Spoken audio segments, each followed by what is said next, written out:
warga KKIA yang terkasih, para undangan yang kami kasihi, liebe Schwestern und Brüder, ich begrüße euch ganz herzlich zu diesem heiligen Gottesdienst. Saya ingin mengucapkan juga secara khusus selamat datang kepada Bapak Pendeta Surya bersama keluarga yang akan mengantar kita sebentar dalam permenungan untuk Natal kita pada kesempatan ini. Kita mendalami atau merayakan Natal pada kesempatan ini sambil merenungkan tema dari Lukas bab 2 ayat 11. Hari ini telah lahir bagimu Juru Selamat, yaitu Kristus Tuhan di kota Daud. Hari ini, saat sekarang ini adalah saat pembatas antara hari kemarin dan hari depan. Apa yang terjadi pada hari ini adalah berkat. Orang bilang present. Saya pikir bahwa kebersamaan kita merayakan Natal KKIA pada tahun ini juga menjadi berkat untuk kita semua. Mari kita mempersiapkan diri untuk ibadat suci ini. Kita hening sejenak dan meminta belas kasihan Tuhan dalam Kyrie.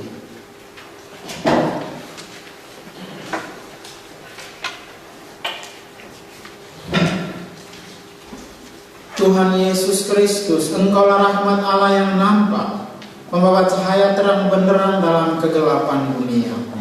Tuhan, kasihanilah kami. Engkaulah rahmat Allah yang nampak, membebas kami yang mematahkan tongkat si penindas. Kristus, kasihanilah kami. Kristus, kasihanilah kami. Engkaulah rahmat Allah yang nampak, Immanuel, Allah beserta kami. Tuhan, kasihanilah kami.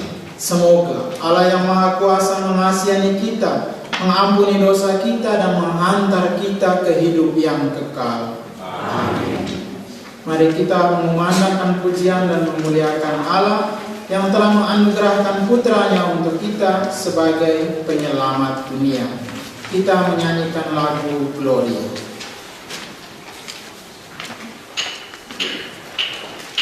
Yes.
Allah Bapa kami di surga, tidak ada orang yang pernah melihat Engkau, namun dalam diri Yesus Putramu Engkau semakin dekat dengan kami.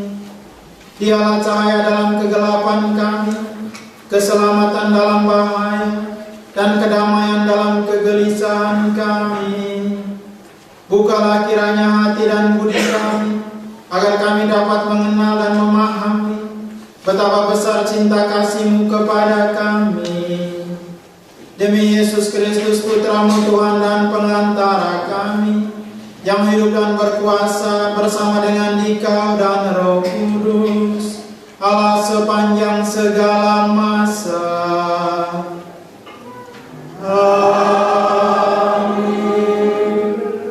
Kita bersama mengikuti bagian pewartaan sabda dan mendengarkan bacaan pertama.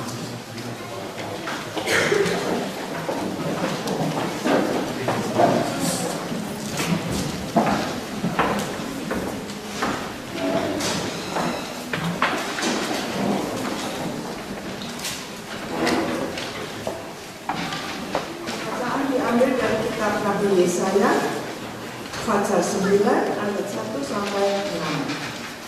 Bangsa yang berjalan di dalam kegelapan telah melihat terang yang besar. Mereka yang diam di negeri kegelapan, atasnya terang telah bersinar. Engkau telah menimbulkan banyak sorak-sorak dan sukacita yang banyak. Mereka telah bersukacita di hadapan-Mu seperti sukacita di waktu panen, seperti orang bersorak-sorak di waktu membagi-bagi jagaan. Sebab kuk yang menekannya dan kandang yang di atas bahunya serta tongkat si penindas telah Kau patahkan, seperti pada hari kekalahan Media. Sebab setiap sepatu tentara yang berdarah-darah dan setiap jubah yang berlumuran darah akan menjadi umpan api. Sebab seorang anak telah lahir untuk kita, seorang putra telah diberikan untuk kita, lambang pemerintahan di atas bahunya, dan namanya disebutkan orang Penasihat ajaib, Allah yang perkasa, Bapa yang kekal, Raja damai. Besar kekuasaannya dan damai sejahtera tidak akan berkesudahan di atas takhta Daud dan di dalam kerajaannya, karena Ia mendasarkan dan mengokohkannya dengan keadilan dan kebenaran dari sekarang sampai selama-lamanya. Demikianlah sabda.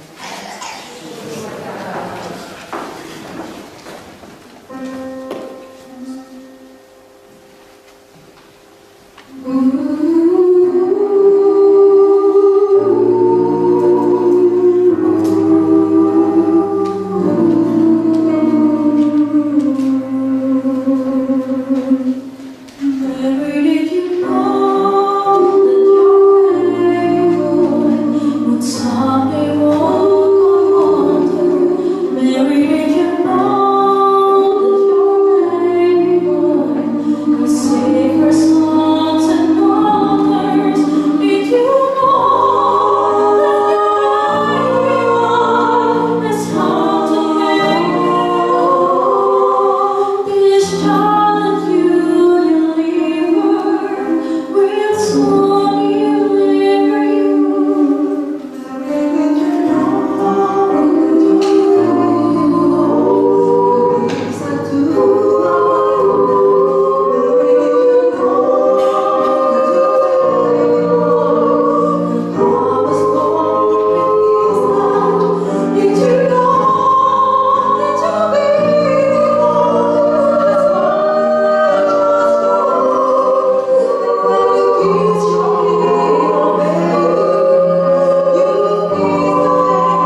Mari kita semua berdiri untuk bersama-sama mendengarkan bacaan Injil.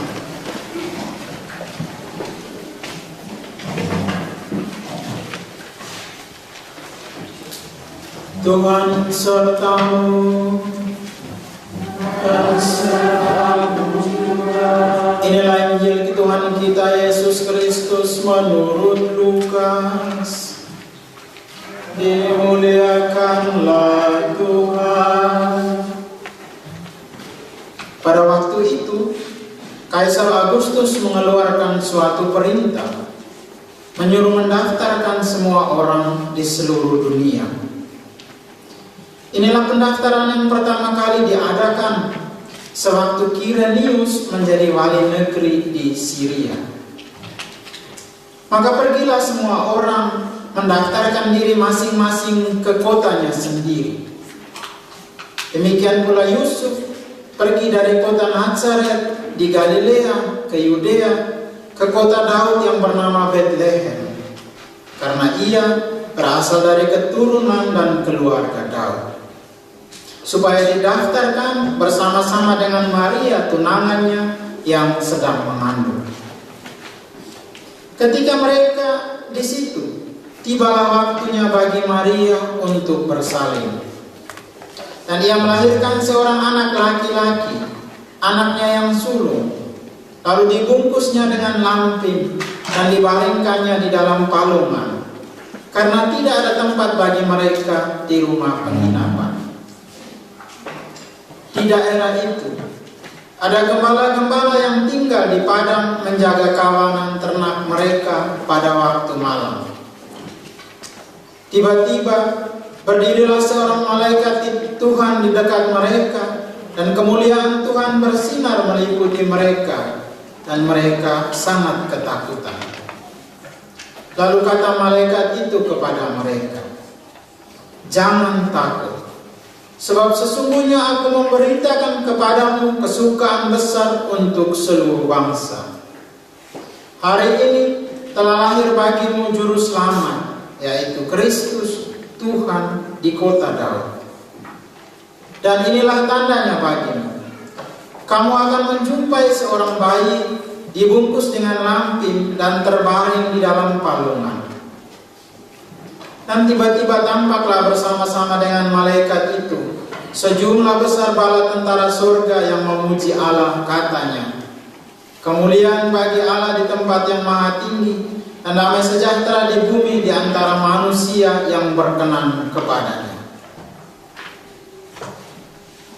Demikianlah Injil Tuhan. Terpujilah Kristus.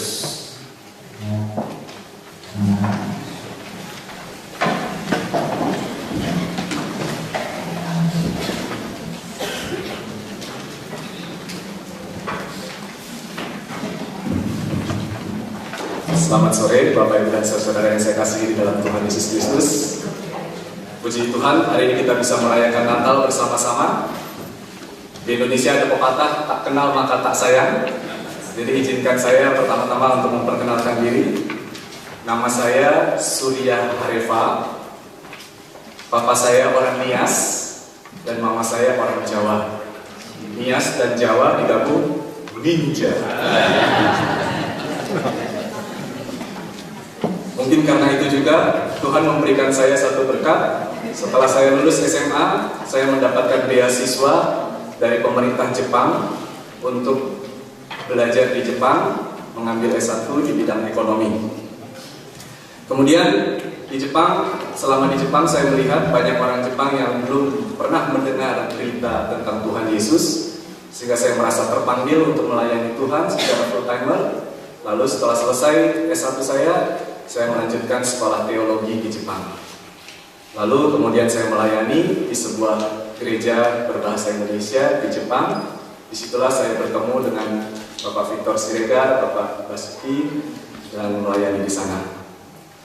Kemudian sejak Agustus tahun 2015 saya studi lanjut di sekolah teologi yang ada di Kampen di Belanda. Dan waktu saya tiba di Belanda, saya merasa, wah, Belanda ini indah sekali. Tapi kemarin saya tiba di Wina, saya lihat, wah, Wina jauh lebih indah daripada Bapak Ibu dan Saudara yang dikasihi Tuhan Yesus Kristus. Hari ini kita akan merenungkan satu bagian firman Tuhan yang tadi sebagian kita sudah baca juga. Tapi saya mau mengajak sekali lagi, mari kita membaca Lukas pasal 2 ayat 11. Di sini ada tertulis, kalau yang tidak membawa Alkitab silakan membaca dari sini. Mari kita baca bersama-sama 2 kali. Hari ini telah lahir bagimu juru selamat, yaitu Kristus Tuhan di kota Daud. Sekali lagi, hari ini telah lahir bagimu juru selamat, yaitu Kristus Tuhan di kota Daud. Mari kita sekali lagi berdoa memohon Tuhan untuk menolong kita di dalam merenungkan firman Tuhan.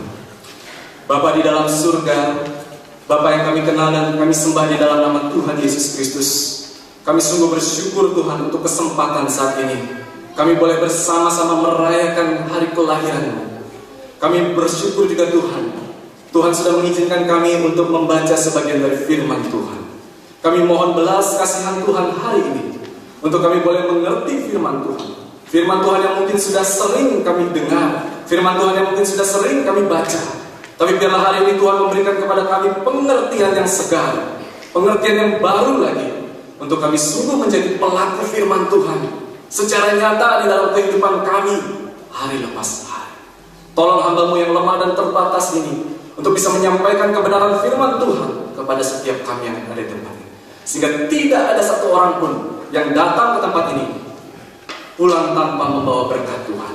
Ini kerinduan kami Bapa. Di dalam nama Yesus Kristus kami naikkan doa ini. Amin. Nats hari ini tidak panjang. Nats hari ini Lukas 2 pasal 11 cukup pendek. Tetapi Nats hari ini memiliki makna yang sangat mendalam. Nats hari ini Lukas 2 ayat 11 adalah bagian dari pemberitahuan malaikat kepada para gembala. Pemberitahuan yang diberikan oleh malaikat kepada para gembala tepat di hari kelahiran Yesus Kristus ke dunia ini. Dan hari ini saya mengajak kita pertama-tama merenungkan satu hal yang sangat penting sekali, yaitu dikatakan di sini malaikat Tuhan berkata, hari ini juru selamat telah lahir bagimu. Saya rindu kita merenungkan bagian ini baik-baik. Yang malaikat katakan bukan sekedar hari ini telah lahir juru selamat, tetapi malaikat Tuhan berkata telah lahir bagimu. Ada kata bagimu. Ketika saya merenungkan bagian ini, saya merasa ini satu hal yang luar biasa. Para gembala ini siapa? Para gembala ini tidak memiliki hubungan darah dan daging dengan Maria dan Yusuf. Mereka bukan orang yang penting di dalam masyarakat Yahudi pada waktu itu. Malah bisa dibilang para gembala ini adalah masyarakat kelas bawah yang paling bawah, karena mereka sehari-hari berhubungan dengan pekerjaan yang hina. Mereka berhubungan dengan binatang dan dianggap najis. Bahkan ada ahli Alkitab yang mengatakan bahwa mereka tidak diizinkan untuk masuk ke bait Allah karena dianggap najis. Tetapi uniknya, Tuhan justru mengutus malaikatnya untuk memberitahukan kelahiran Yesus Kristus pertama-tama itu kepada para gembala. Ini keunikan yang pertama. Kelahiran Yesus Kristus diberitakan pertama-tama bukan kepada orang yang di kelas atas, bukan kepada orang yang penting di dalam masyarakat, tapi justru di kelas bawah, kepada kelas bawah. Ini membawa kepada satu pengertian bahwa Allah kita adalah Allah yang peduli kepada seluruh umat manusia, bukan hanya kepada yang kelas atas, tetapi juga bahkan kepada kelas yang dilupakan orang, yang dihinakan orang, yang dinistakan oleh masyarakat. Itu keunikan yang pertama. Keunikan yang kedua, yang tidak kalah uniknya lagi, yang saya ingin kita sungguh mengerti baik-baik, adalah malaikat Tuhan berkata, telah lahir bagimu. Yang dipakai oleh malaikat bukan telah lahir bagi kami, tetapi telah lahir bagi kamu, bagimu. Artinya, kelahiran Yesus Kristus yang sebenarnya tidak memiliki hubungan darah dan daging dengan para gembala ini, oleh malaikat Tuhan dinyatakan bahwa memiliki hubungan yang personal dengan para gembala ini. Kelahiran Yesus Kristus memiliki implikasi yang personal dengan para gembala. Waktu istri saya melahirkan anak kami yang kedua, istri saya, waktu itu kami sedang ada di Jepang, dan supaya bisa mendapatkan bantuan dari orang tuanya, istri saya orang Jepang. Jadi 3 bulan sebelum melahirkan, istri saya kembali ke Jepang untuk bisa bersama-sama dengan orang tuanya. Pada waktu melahirkan dibantu oleh orang tuanya. Dan saya sedang di Indonesia pada waktu itu, sedang studi lanjut di Indonesia, dan saya sedang berada dalam tahap akhir. Saya sedang menyusun tesis pada waktu itu di Indonesia, sehingga saya tidak bisa menemani istri saya untuk melahirkan. Sungguh berat sekali buat saya tidak menemani istri saya melahirkan. Dan ketika anak kedua kami lahir, Bapak Ibu Saudara, tahu apa yang terjadi? Mertua saya memberitahukan kepada saya bahwa anak kami sudah lahir. Dan selain memberitahukan kepada saya, mertua saya juga memberitahukan kepada teman-temannya. Tapi yang pertama-tama diberitahukan oleh mertua bahwa anak itu sudah lahir, itu bukan teman-temannya. Yang pertama-tama diberitahukan adalah kepada saya. Karena anak itu memiliki hubungan personal dengan saya. Dan ketika mertua saya memberitahukan kepada saya, isi pemberitahuan itu berbeda dibandingkan dengan ketika mertua saya memberitahukan kepada teman-temannya. Kepada teman-temannya, mertua saya berkata, telah lahir bagi kami, bagi keluarga kami, seorang anak. Tetapi ketika memberitahukan kepada saya bahwa anak yang kedua sudah lahir, dia katakan, kamu sudah mendapatkan anak yang kedua. Kata kami dan kamu hanya beda satu huruf, tetapi implikasinya, maknanya jauh berbeda. Bapak Ibu dan Saudara yang dikasihi oleh Tuhan Yesus Kristus, inilah Natal yang sejati. Natal yang sejati adalah ketika kelahiran Yesus Kristus memiliki arti dan implikasi secara personal bagi Bapak Ibu dan Saudara. Banyak orang yang merayakan Natal, banyak orang yang merayakan Natal bahkan sampai berkali-kali, bahkan sampai mengeluarkan dana yang begitu besar. Tetapi sebenarnya belum pernah mengalami kelahiran Yesus Kristus secara personal, secara pribadi. Belum pernah mengalami yang namanya Yesus lahir bagimu secara pribadi. Ini mungkin tidak terjadi di sini, tetapi ini terjadi di sana sih. Bagaimana dengan Bapak Ibu dan Saudara? Sudahkah Bapak Ibu dan Saudara mengalami kelahiran Yesus Kristus secara pribadi, secara personal? Yesus Kristus lahir bukan hanya bagi Maria dan Yusuf. Yesus Kristus lahir bukan hanya bagi orang Kristen yang lain, tetapi Yesus Kristus lahir bagimu. Sudahkah Bapak Ibu dan Saudara mengalami hal tersebut? Bulan lalu di grup WhatsApp alumni SMA yang sama dengan saya, ada satu teman muslim memberikan pesan. Bunyi pesannya di dalam WhatsApp grup kami ditulis seperti ini.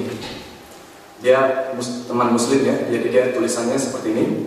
Alhamdulillah telah lahir anak kami yang ketiga, seorang bayi perempuan yang kami idamkan pada tanggal 13 November 2016 jam 00.50 di Rumah Sakit Siloam, Sriwijaya, Palembang, dengan berat 32 kg, panjang 50 cm, persalinan normal.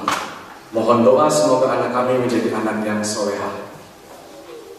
Ketika ada bayi lahir, kalimat pemberitahuan kelahiran bisa beda-beda, tetapi intinya biasanya memberitahu kondisi bayi yang baru lahir itu. Jam kelahirannya, beratnya berapa, panjangnya berapa, jenis kelamin apa, namanya siapa. Jadi pemberitahuan bayi yang baru lahir itu memberitahukan mengenai hal-hal yang penting yang perlu diketahui oleh orang-orang sekelilingnya. Nah, begitu juga ketika Yesus baru lahir, malaikat Tuhan memberitahukan hal-hal yang penting untuk diketahui oleh para gembala dan kemudian juga untuk diketahui oleh kita semua.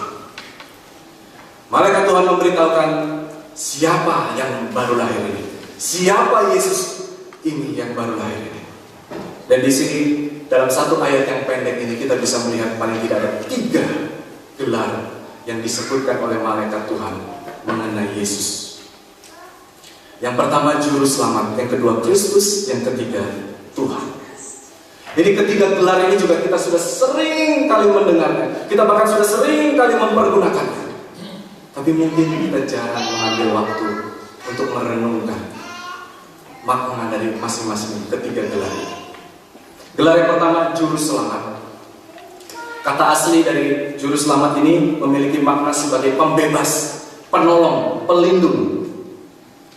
Dan orang-orang Romawi pada waktu itu memiliki satu kebiasaan untuk memberikan gelar ini kepada dewa pelindung atau kepada orang, manusia, tetapi manusia yang dianggap sangat berjasa bagi Romawi. Jadi setelah pemimpin yang terkenal di Romawi pada waktu itu, Julius Caesar, itu dibunuh oleh Brutus, itu di Romawi terjadi perang saudara yang sangat sengit, perang saudara yang berkepanjangan tidak selesai-selesai. Nah, kondisi yang kacau balau ini menghancurkan Romawi ini, kemudian akhirnya bisa diselesaikan oleh seorang yang bernama Octavianus. Nah, Octavianus ini setelah menyelesaikan segala perang saudara, dia menjadi pemimpin Romawi dan dia kemudian berhasil memajukan Romawi ini sehingga wilayah Romawi menjadi sangat luas, menjadi rakyatnya juga menjadi sangat makmur, negaranya juga boleh jadi sangat aman. Seni dan budaya dan arsitektur pada waktu itu boleh berkembang dengan pesat. Ini hebat sekali Octavianus. Mungkin kalau zaman sekarang kita bisa bandingkan, kita sekarang sering dengar berita mengenai Aleppo di Suriah. Itu kita yang lihat TV ya, bagaimana kondisi perang saudara di situ membuat kota Aleppo hancur, berantakan, kacau sekali, tidak ada kedamaian di kota Aleppo. Kontras sekali, berbeda sekali dengan kota Wina yang begitu indah, begitu baik, begitu teratur. Nah, jadi Bapak Ibu Saudara bisa bayangkan kalau ada orang yang bisa membuat kota Aleppo dalam beberapa tahun menjadi aman, menjadi tentram seperti kota Wina. Betapa hebatnya orang itu. Nah, inilah yang dilakukan oleh Octavianus. Nah, itu sebabnya orang-orang Romawi begitu kagum, begitu berterima kasih, dan begitu memuja-muja orang yang bernama Octavianus ini. Kemudian mereka memberi gelar Juru Selamat kepada Octavianus. Gelar yang istimewa, yang memang hanya diberikan kepada orang yang istimewa. Dan Octavianus ini kemudian kita kenal sebagai Kaisar Agustus, yang namanya juga muncul di dalam Alkitab yang tadi kita baca juga. Gelar Juru Selamat. Malaikat mengatakan bahwa yang lahir ini, Yesus Kristus adalah Juru Selamat. Dan Yesus Kristus ini oleh malaikat di ayat 10 dikatakan dia lebih daripada Kaisar Agustus, dia lebih daripada Octavianus.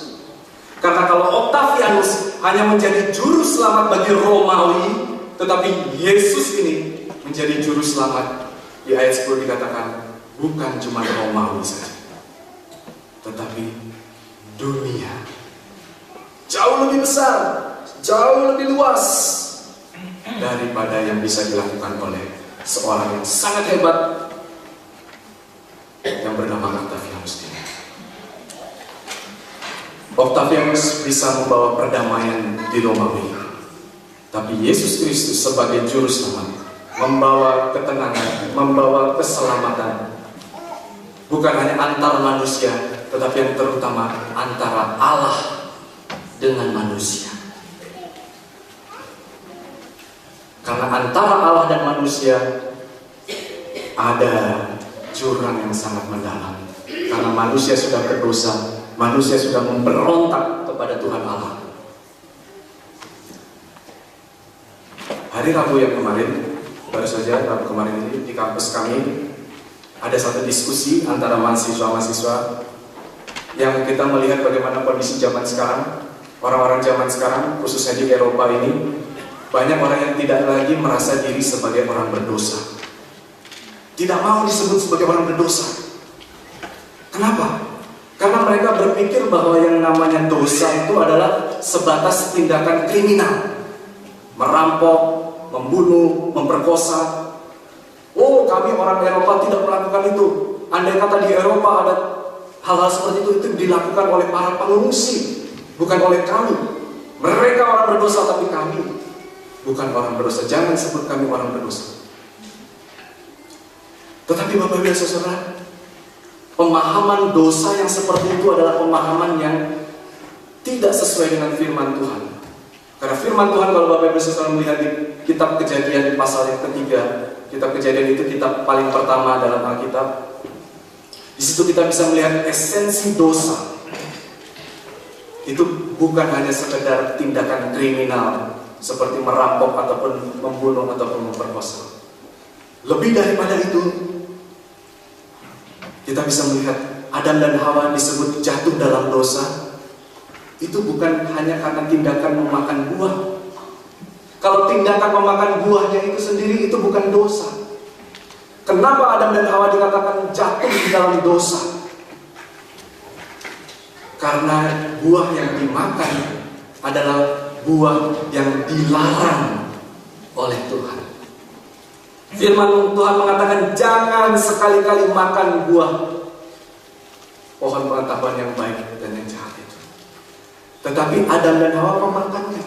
Adam dan Hawa lebih percaya apa yang dibilang ular. Lalu kemudian mereka memakannya. Itulah esensi dosa. Itulah esensi pemberontakan manusia kepada Tuhan Allah. Itulah yang membuat manusia menjadi seteru Allah, musuh Allah. Dan itulah mengapa Yesus Kristus datang ke dunia ini. Untuk mendamaikan, untuk menyelamatkan manusia yang sudah menjadi seteru Allah, yang sudah menjadi musuh Allah. Yesus yang mendamaikan. Yesus yang membawa supaya pemberontakan manusia ini, yang sebenarnya pemberontakan manusia ini membawa kerugian, membawa penderitaan, bukan bagi Tuhan tapi bagi manusia. Tapi Yesus mau datang menjadi juru selamat bagi manusia. Itu yang pertama. Yang kedua, gelar yang kedua ini dikatakan Kristus. Dalam bahasa aslinya ini bahasa Yunani, dan kemudian ini merupakan penerjemahan dari bahasa Ibrani yang sering kita dengar juga, Mesias. Nah, Mesias ini arti asalnya adalah yang diurapi. Nah, pada budaya orang Yahudi, sebelum menjalankan suatu tugas yang penting, orang yang diberikan tugas yang sangat penting itu harus diurapi terlebih dahulu. Setelah diurapi, baru kemudian dia dianggap layak untuk menjalankan tugas yang sangat penting tersebut. Jadi biasanya ini adalah diberikan kepada para imam ataupun kepada para raja. Tapi ada satu di antara yang diurapi ini yang dianggap paling dinanti-nantikan oleh orang Yahudi pada waktu itu adalah Sang Mesias ini. Karena Sang Mesias ini dipercaya oleh orang Yahudi akan membawa kembali kejayaan orang-orang Yahudi pada masa zaman Daud, Raja Daud dan Raja Salomo. Mereka berpikir ketika Mesias yang dijanjikan ini datang, Mesias ini akan memimpin pemberontakan kepada bangsa Romawi dan kemudian mengembalikan kehebatan mereka pada zaman Daud dan Salomo. Nah, pemahaman mereka ini ada benarnya, tetapi tidak lengkap. Karena sebenarnya firman Tuhan mengatakan bahwa Mesias yang dijanjikan oleh Tuhan, hamba Tuhan yang akan datang itu, kalau kita melihat di Yesaya pasal 53, itu adalah sebagai hamba Tuhan yang sekaligus juga adalah hamba Tuhan yang menderita.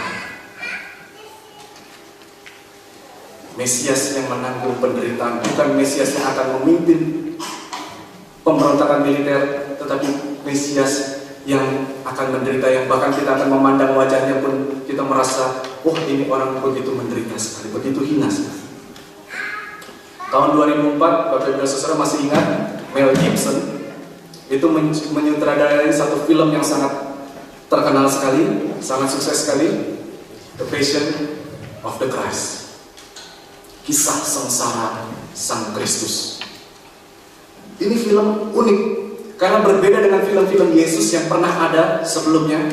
Film ini hanya fokus pada 12 jam terakhirnya Yesus Kristus selama ada di dunia ini, sebelum dia mati di kayu salib.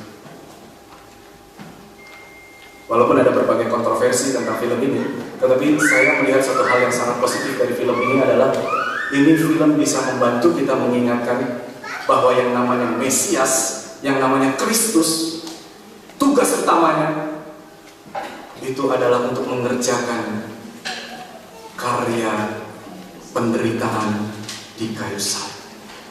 Hidup Sang Mesias di dunia ini adalah hidup yang menuju kepada salib, menuju kepada penderitaan, menuju pada pengorbanan di atas kayu salib untuk mendamaikan manusia dengan Allah. Gelar yang ketiga, Tuhan. Dalam bahasa aslinya memiliki makna pemegang kedaulatan, pemegang otoritas, pemilik. Kata ini bisa disebut mulai dari untuk kita menyebut kaisar, ataupun menyebut guru, ataupun juga menyebut dari budak menyebut kepada pemiliknya, yaitu tuannya, majikannya. Maka ketika kita menyadari bahwa Yesus yang kita rayakan dalam setiap hari Natal ini adalah Tuhan, jadi dia adalah pemilik kita, dia adalah pemegang otoritas dalam kehidupan kita, dia adalah majikan kita, maka seharusnya seorang yang mengakui Yesus sebagai Tuhan, dia menyadari Yesus itu adalah pemilik dirinya, penguasa hidupnya, pengontrol keputusan-keputusan yang diambil dalam hidupnya. Jadi apa yang Yesus mau untuk kita lakukan, itu yang kita kerjakan. Dan apa yang Yesus tidak mau untuk kita lakukan, itu yang juga kita tidak mau untuk melakukannya. Dengan kata lain, kita menyadari seluruh hidup kita, seluruh kepunyaan kita itu adalah miliknya Yesus. Dan kita bersedia untuk dipakai. Hidup kita ini, semuanya yang kita miliki, bersedia untuk dipakai oleh Yesus Kristus juga. Ketika kita berdoa, kita bukan hanya sekedar berdoa, Yesus saya minta ini, Yesus saya minta itu. Kalau kita doanya terus-menerus seperti itu, siapa yang Tuhan, siapa yang hamba?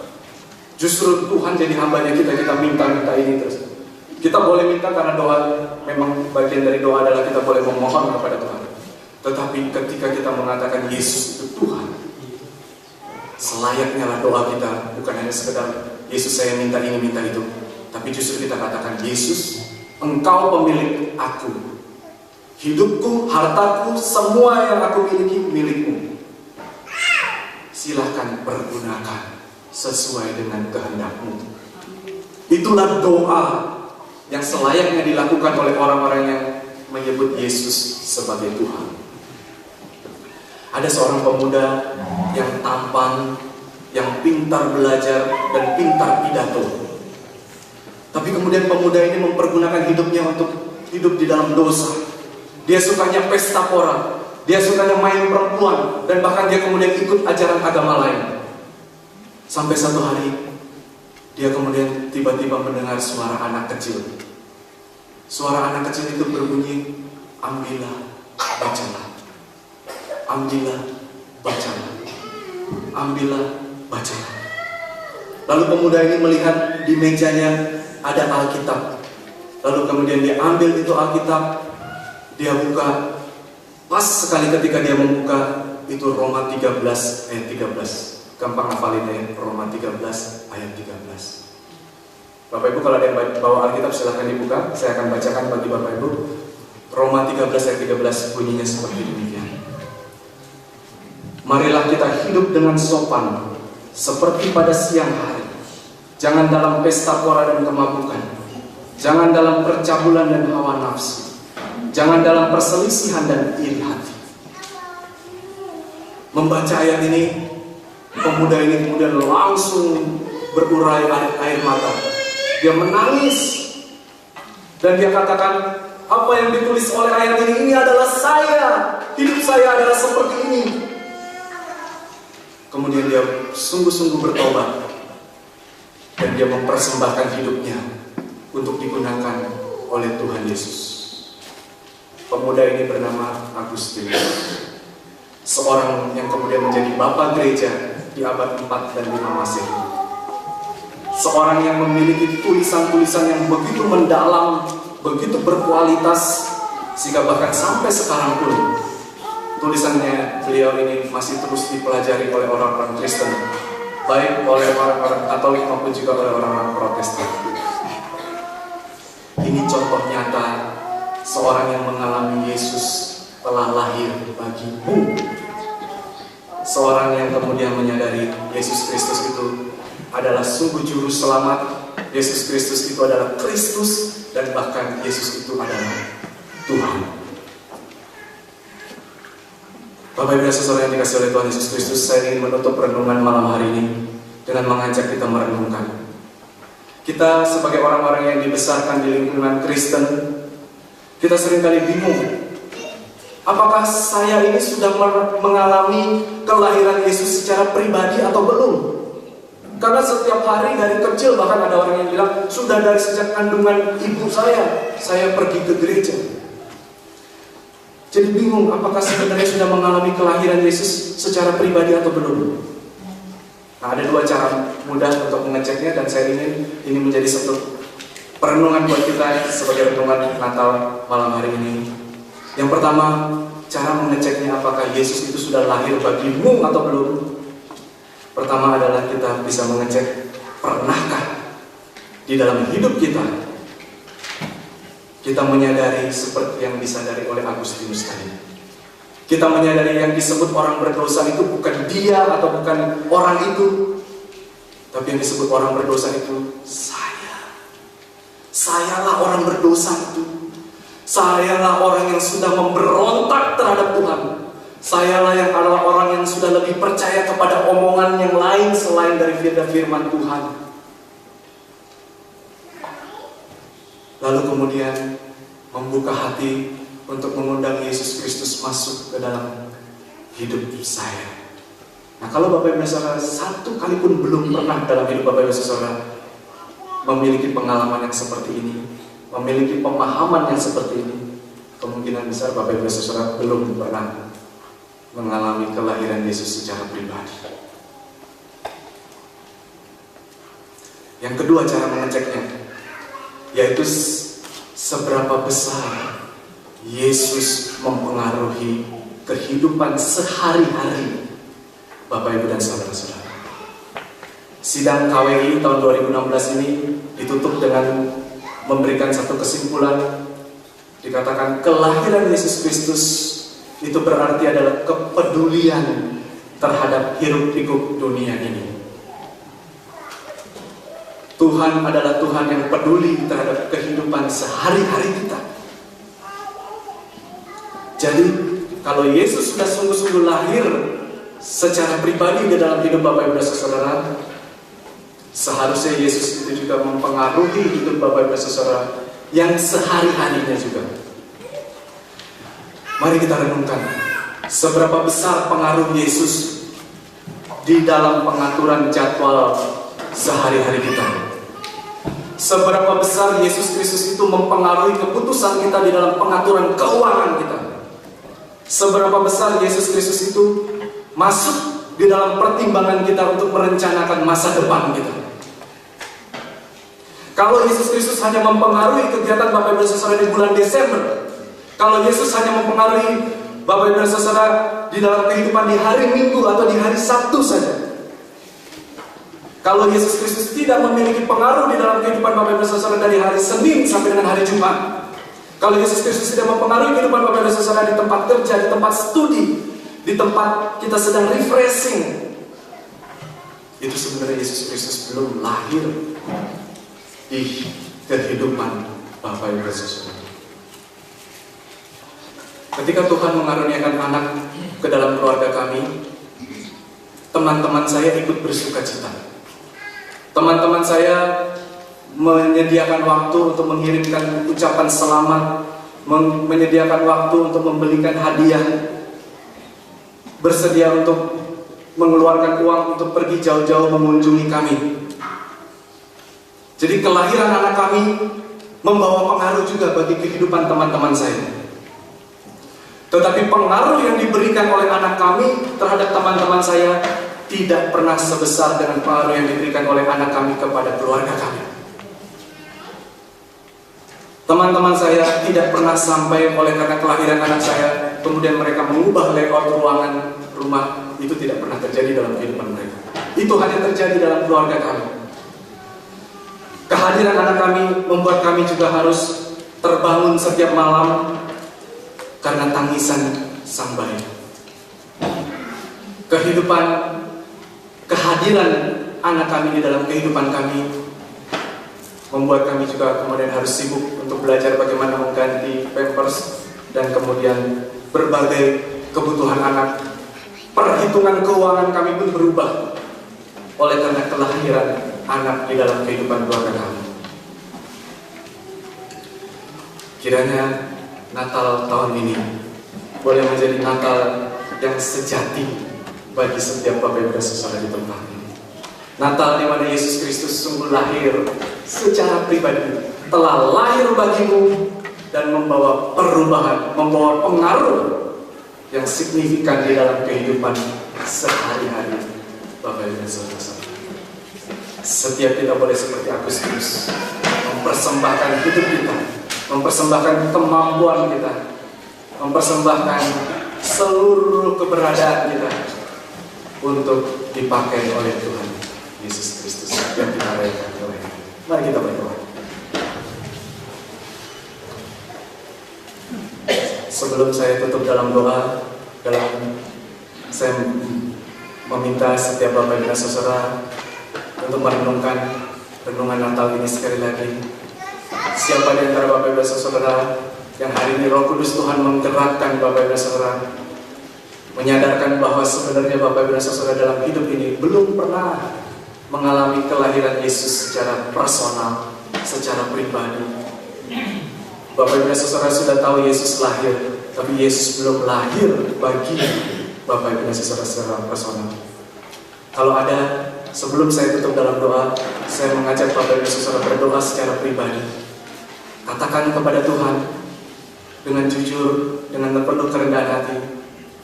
Katakan kepada Tuhan, Tuhan, saya orang berdosa.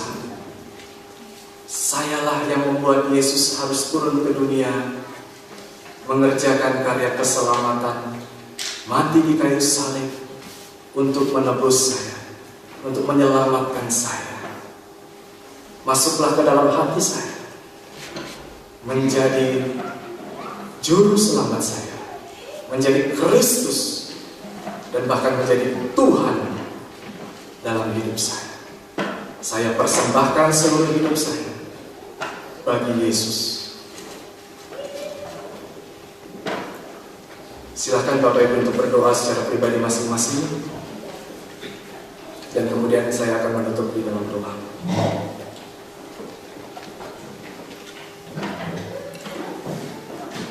Bapa di dalam surga, kami bersyukur untuk kesempatan kami boleh merenungkan satu bagian dari firman Tuhan bagi kami malam hari ini. Kami sungguh bersyukur dan berterima kasih Tuhan. Engkau adalah Allah yang peduli dengan kehidupan kami. Engkau bahkan peduli dengan keberadaan kami. Engkau peduli dengan kesehari-harian kami.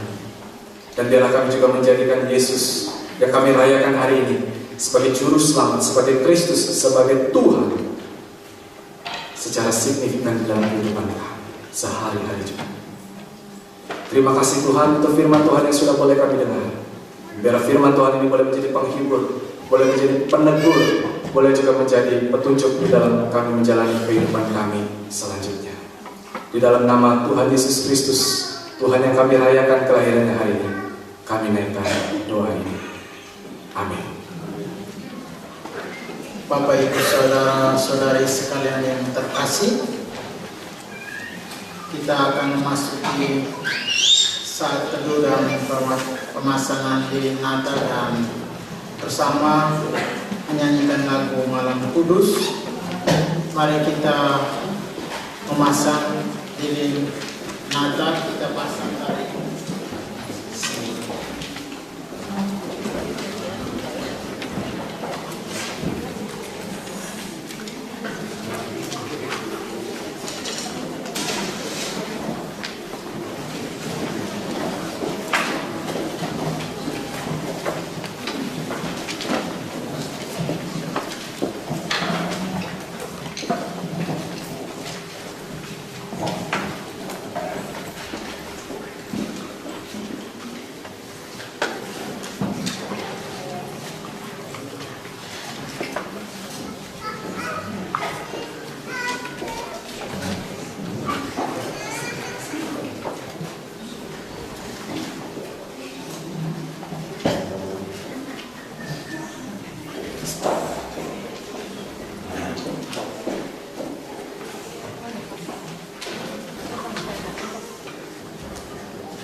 kita akan bersama menyanyikan lagu.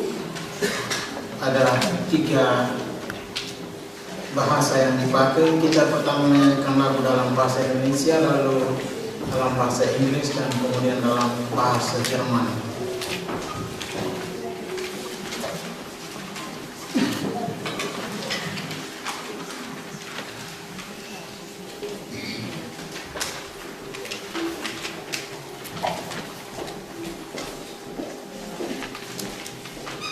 Mari kita bersama menyanyikan lagu Malam Kudus dengan diiringi dengan kulimpah.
Kita melanjutkan perayaan kita ini dengan memanjatkan doa-doa permohonan.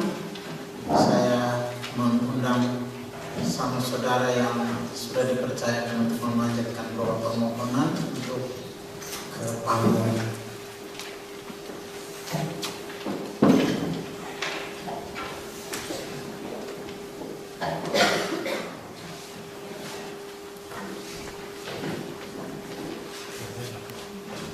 Seorang putra telah lahir, Immanuel, Allah beserta kita. Dialah tanda nyata bahwa Allah tetap menyayangi kita semua. Marilah kita memanjatkan doa-doa permohonan kita kepadanya dengan pengantaran Yesus putranya.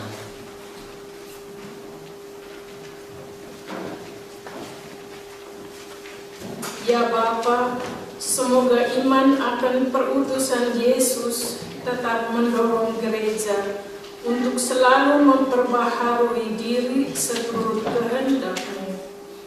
Semoga gereja menjadi tanda keselamatan yang nyata bagi dunia. Marilah kita mohon.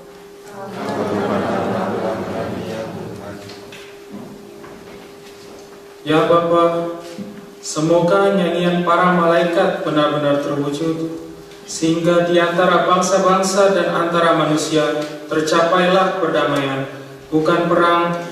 Kegembiraanlah yang dirasakan, bukan kesedihan. Kebahagiaanlah yang terwujud, dan bukan penderitaan. Marilah kita mohon.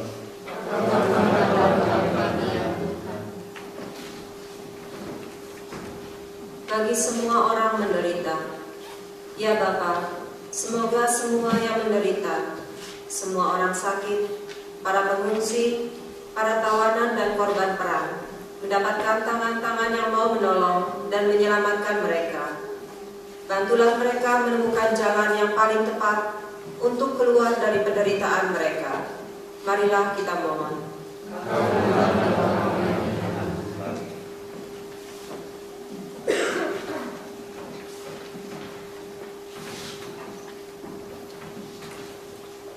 Bagi keluarga masing-masing, ya Bapa, berkatilah semua suami dan istri, orang tua dan anak, semua keluarga-keluarga kami, dalam usaha menciptakan suasana akrab dan terbuka, penuh cinta kasih dan saling mendukung satu sama lain. Marilah kita mohon.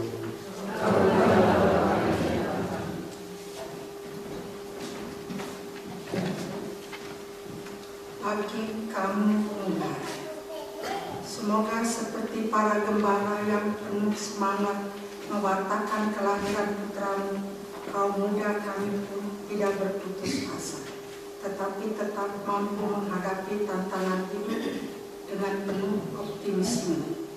Marilah kita mohon.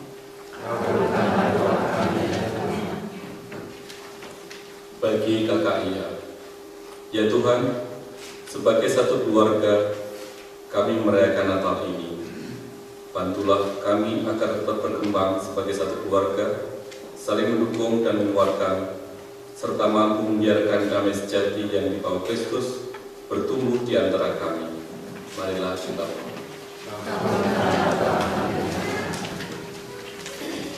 Mari kita hening sejenak dalam hati kita memanjatkan doa dan keinginan kita masing-masing.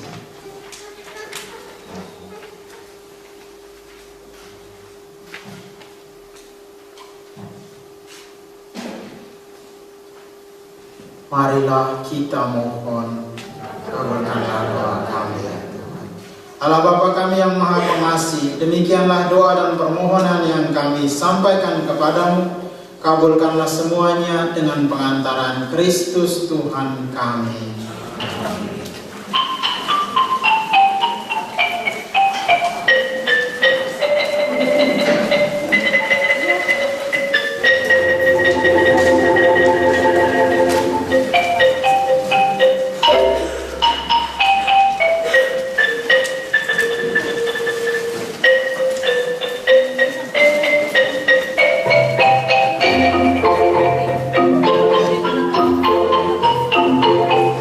Bapa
Marilah kita berdoa.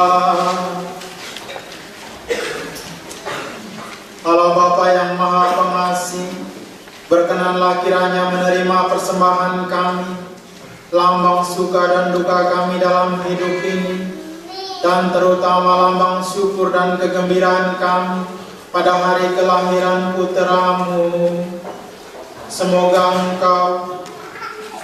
sebab Engkau telah mendahului kami menunjukkan cinta kasih sedalam-dalamnya dengan menganugerahkan kepada kami Yesus Kristus Putra-Mu yang menyelamatkan kami.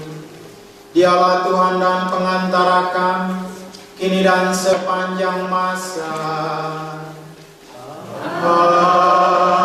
Amin.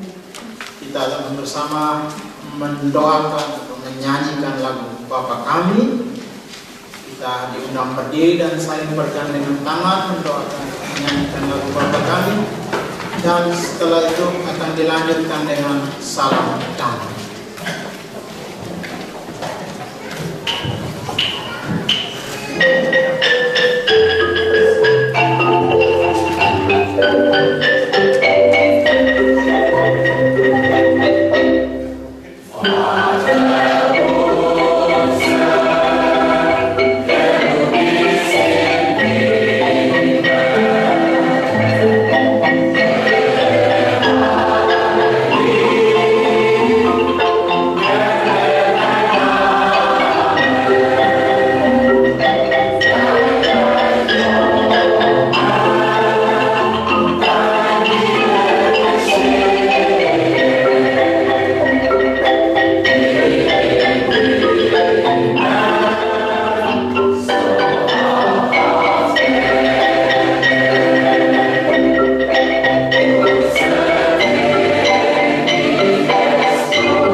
Kristus adalah sumber damai dan keselamatan bagi kita semua.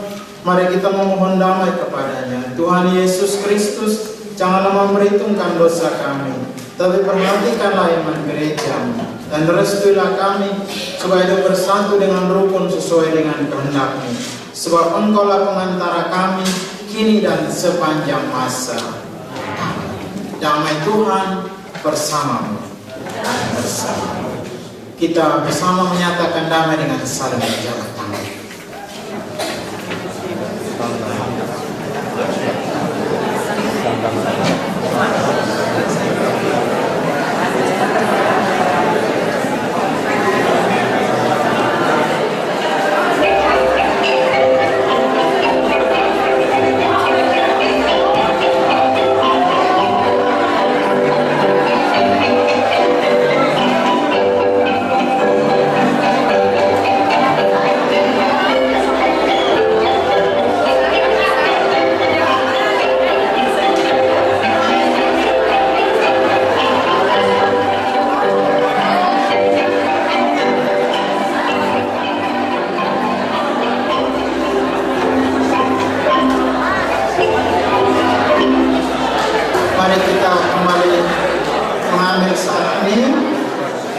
akan kita bersama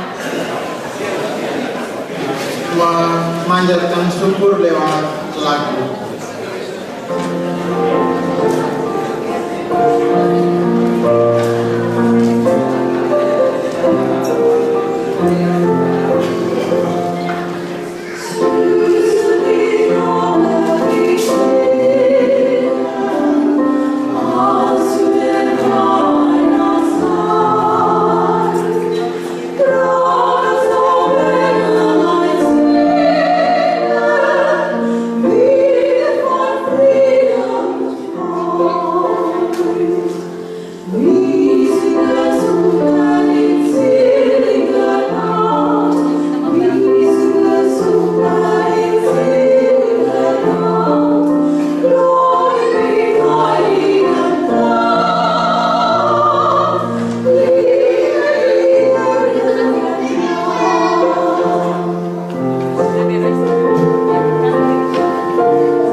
Marilah kita berdoa. Allah Bapa Maha Pengasih dan Penyayang, kami mengucap syukur atas perayaan Natal ini, atas kehadiran-Mu di tengah-tengah kami, atas kunjungan-Mu di dalam diri kami. Kami mohon semoga berkat kekuatan kami semakin menghayati makna Natal dan benar-benar berusaha menghadirkan cinta-Mu di tengah keluarga dan lingkungan hidup kami. Demi Kristus Tuhan dan pengantara kami. Amin. Sebelum menutup perayaan ini dengan berkat penutup dan lagu, saya sebagai Sales Worker KKIA dengan ini menyampaikan kepada kita semua selamat Natal dan terima kasih banyak untuk semua partisipasi kita dengan segala cara kita masing-masing untuk mensukseskan perayaan Natal pada kali ini. Semua urusan perayaan ini terjadi dan bisa dilaksanakan dengan baik atas partisipasi masing-masing kita semua. Juga teristimewa saya ucapkan terima kasih atas kerjasama yang sangat baik dari semua pihak, dari panitia Natal yang mengorganisir semua kegiatan pada kesempatan ini.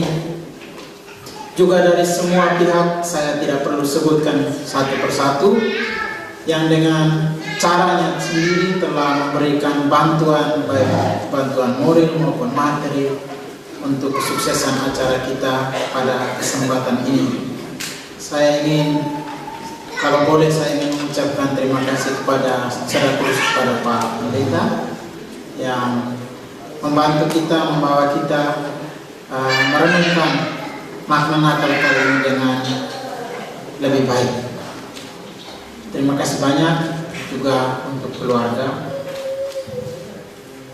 untuk kita semua dalam perayaan ini, mulai dari pemain musik semua, para pembaca doa umat, para pengumpul persembahan, dan kita semua yang menyanyi, dari saudara-saudari saya yang Yugen juga, dari orang muda, dan kita semua yang dengan cara masing-masing mensukseskan perayaan ini. Saya ucapkan limpah terima kasih. Acara selanjutnya nanti akan dipandu oleh panitia. Kita akan usahakan mulai tepat jam 6. Terima kasih untuk kita semua, terima kasih untuk perayaan bersama ini. Selamat Natal. Mari kita semua berdiri untuk memohon berkat Tuhan.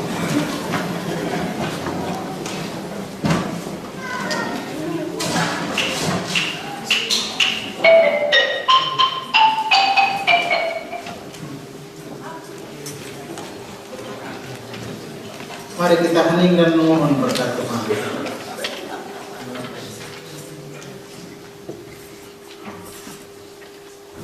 Semoga Tuhan beserta kita. Semoga Allah yang penuh belas kasihan, yang telah menghalau kegelapan dosa melalui kelahiran putranya, menerangi dan membimbing hidup kita dengan cahaya kemuliaan-Nya. Amin. Semoga kabar gembira yang diwartakan kepada para gembala juga menjadi sumber kegembiraan dalam hidup kita setiap hari. Amin. Semoga Allah yang membiarkan kita berjumpa dengan putranya dalam keluarga Nazaret juga membiarkan kita kelak masuk dalam keluarga abadi di surga. Amin. Dan semoga kita sekalian dilindungi, dibimbing dan diberkati oleh Allah yang Maha Kuasa, Bapa dan Putera dan Roh Kudus. Amin. Ibadat Natal KKIA pada tahun ini telah selesai. Marilah kita hidup selalu dalam damai Tuhan. Syukur kepada Allah. Kita menyanyikan lagu penutup.